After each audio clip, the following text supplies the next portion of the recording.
નમસ્કાર મિત્રો, આજે હું એક ખુશીની વાત શેર કરવા જઈ રહી છું, જે ખરેખર મારા માટે એક સપના જેવી હતી.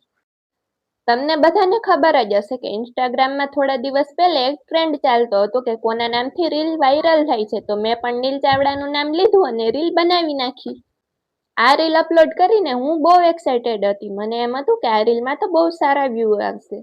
પછી મેં જોયું કે આ રીલમાં તો 2 થી 3 હજાર જ વ્યૂ આવ્યા છે અને મને લાગ્યું કે રીલ કાંઈ બહુ જોઈએ એવી ચાલી નથી.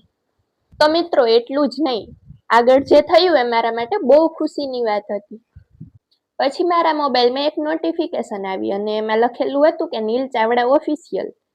પછી તો મને એમ લાગ્યું કે એની કોઈ ફેક આઈડી હશે કે બીજા કોઈની કમેન્ટ હશે, પણ પછી મેં જોયું કે તે તો ખરેખર નીલ ચાવડાની કમેન્ટ હતી. અને ત્યારે એ વાત ખુશીની પણ હતી અને શોકિંગ પણ હતી. મિત્રો સાચું કહું તો પહેલા તો મને વિશ્વાસ જ નતો. મેં સ્ક્રીન રિફ્રેશ કરી અને પછી આઈડી જોઈ તો ખરેખર તે નીલ ચાવડાની જ કમેન્ટ હતી.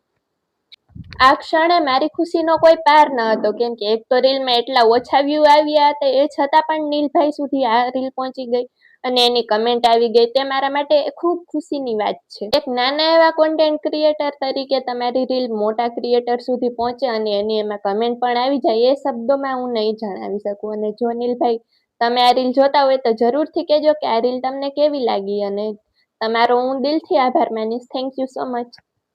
તમારી આ એક કમેન્ટે મને વધુ સારું કોન્ટેન્ટ બનાવવાની મોટી પ્રેરણા આપી છે. મને આશા છે કે ફ્યુચરમાં મને પણ નીલ ચાવડાને મળવાનો મોકો મળશે. અને મારા બધા વ્યુઅર્સ અને સપોર્ટર્સનો પણ ખૂબ ખૂબ આભાર, કેમ કે તેના વગર અને તેમના ટેગ કર્યા વગર મને લાગતું નહોતું કે હું આ મુમેન્ટ અનુભવી શકત. તમને આ વિડીયો ગમ્યો હોય તો લાઈક કરો, શેર કરો અને જો ચેનલમાં નવા હોય તો સબસ્ક્રાઇબ કરવાનું ભૂલતા નહીં. મળીએ આવતા વ્લોગમાં. Bye bye.